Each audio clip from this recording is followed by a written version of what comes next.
Association of mutual funds of India AMFI, ये हमेशा वो टॉप शेयरों का क्लासिफिकेशन करती है, कौन से शेयर लार्ज कैप रहेंगे, कौन से मिड कैप होंगे और बचे हुए कौन से होंगे स्मॉल कैप।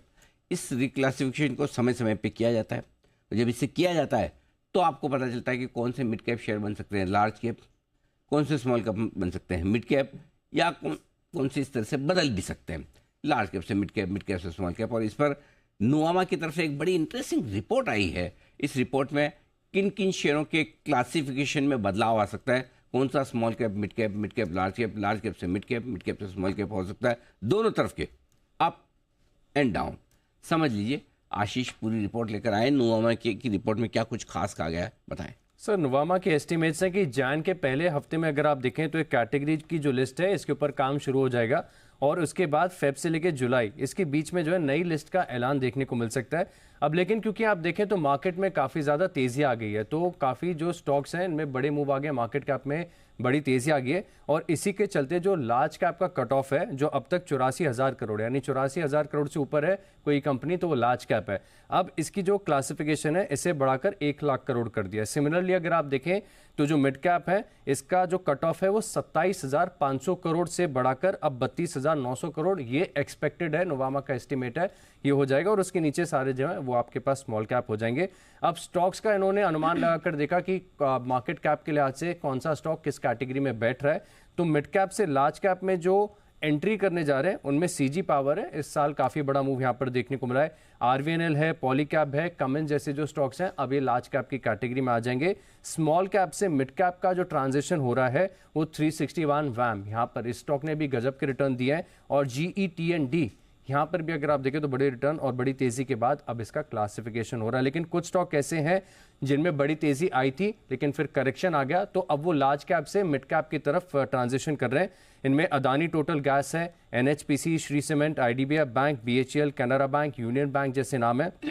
और मिड कैप से स्मॉल कैप में जो ट्रांसफर हो रहे हैं उनमें delivery, Poonawalla Fincorp, Hindustan copper, global health, gland pharma, बंधन बैंक जैसे कुछ नाम है। इसके अलावा अगर आप देखें तो जो नई लिस्ट वाले स्टॉक्स है, क्योंकि ये साल नए लिस्टिंग के लिहाज से काफ़ी महत्वपूर्ण रहा है, तो Hyundai Motors directly large cap में एंट्री करेगा, NTPC ग्रीन लार्ज कैप है, Bajaj housing finance large cap है अगेन, वारी एनर्जीज, प्रीमियर एनर्जीज और ओला इलेक्ट्रिक, विशाल मेगा मार्ट ये मिड कैप में एंट्री करेंगे।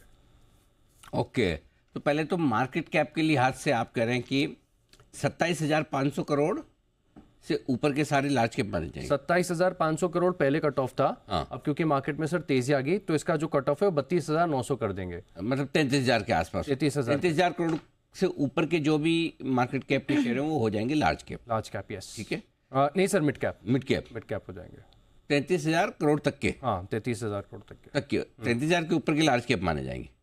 लार्ज कैप है 1 लाख करोड़ के ऊपर के। अच्छा, 1 लाख करोड़, 33,000 से 1 लाख के बीच के जो होंगे वो लार्ज कैप, और 33,000 से नीचे के स्मॉल कैप हो जाएंगे। तो लार्ज कैप में आने की तैयारी किस किस की है? लार्ज कैप में मैन उसी पे फ्लोज ज़्यादा आते हैं। यस, लार्ज कैप में मिड कैप से लार्ज कैप का जो ट्रांजिशन है, एक तो CG पावर है, जी पावर हो गया, RVNL, पॉलीकैब और कमिंस। RVNL, पॉलीकैब और Cummins. Okay, Polycab, Cummins, interesting, CG power.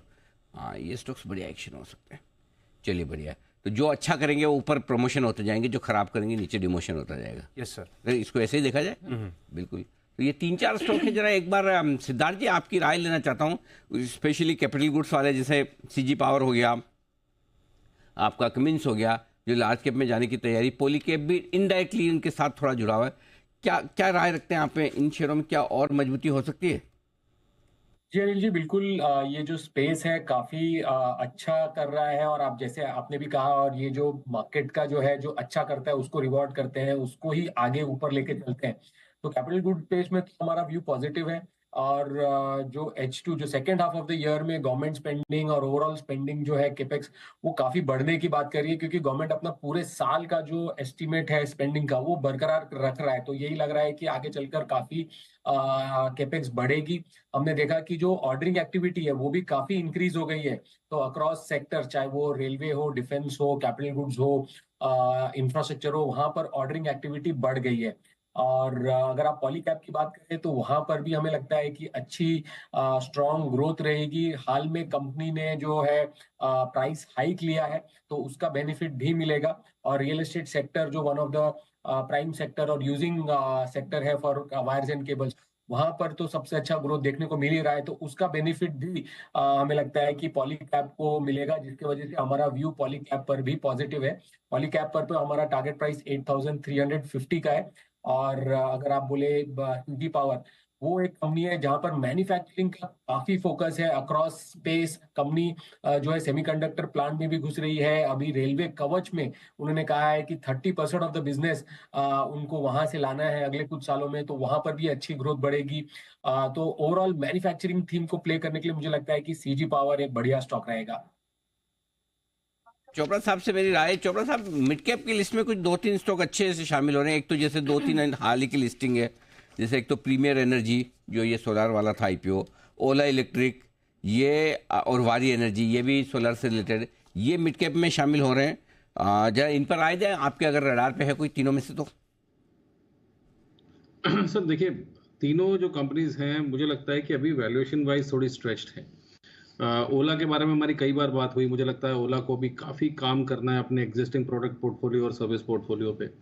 तो मैं फंडामेंटली अगर देखूं तो मैं अभी बिल्कुल भी सलाह नहीं दूंगा, क्योंकि I am a huge fan of value. तो जहां पर मुझे वैल्यू दिखती है, डीप वैल्यू दिखती है, तो वहां पर खरीदारी करनी चाहिए। मैं कहूँगा कि आप आईटीसी क्यों नहीं खरीदते, लार्ज कैप क्यों नहीं खरीदते, और अगर आपको मिड कैप में ही रहना है या मध्यम कंपनी लेनी है, मुझे एक स्टॉक अच्छा लगता है इरेडा, जो भारत सरकार का कंपनी है और रिन्यूएबल एनर्जी में भी है। तो ये एक और रिकमेंडेशन है आज मैं देना चाहूँगा। बट फिलहाल मुझे इन तीनों में से कोई भी फिलहाल अभी लेने का कुछ इच्छा नहीं है।